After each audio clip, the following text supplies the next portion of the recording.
As budget issues become more prominent in Congress, lawmakers are beginning to sound the alarm against a practice known as earmarks. One America's John Hines has more from Washington.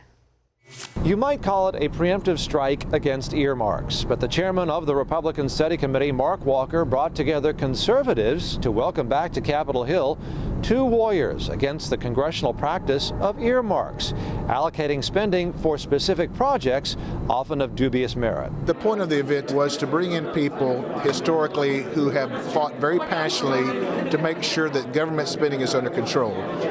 With the recent discussion as far as the possibility of bringing back earmarks, who better than to bring back those who fought to get them out in the first place? Senator Tom Coburn, Senator Jim DeMint, and others. So this is a preemptive strike? Well, it could be qualified as that. And the whole point of Walker's preemptive strike is to remind his congressional colleagues that earmarks are the gateway of out-of-control spending. This sentiment was echoed by earmark opponent former South Carolina Senator Jim DeMint, who is now president of the Heritage Foundation. It's wasteful, it's corrupting. Congressmen have gone to jail.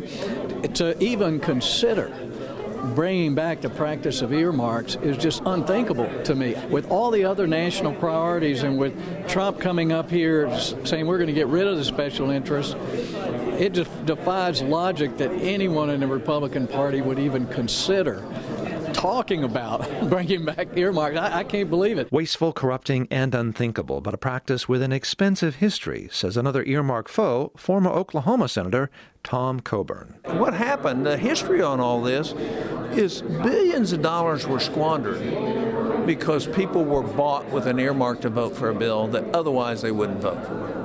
And that's the problem with earmarks. Although Coburn is no longer in the Senate, he seems to have handed on his attitude towards earmarks to a younger generation of conservatives, like Arizona Senator Jeff Flake. Nobody is arguing who has the prerogative here. It's Congress. But let me tell you, the way earmarks happen, what happens in the end is Congress spends an inordinate amount of time, almost all of its time, when earmarks are there, securing individual earmarks, instead of riding herd on the rest of the budget, and that's the biggest crime. Former Senators Coburn and DeMint continue to be conservative icons. Their unity in opposition to earmarks will almost certainly make the Congress think 2 or possibly 3 times before returning to the practice. John Hines, One America News, Washington.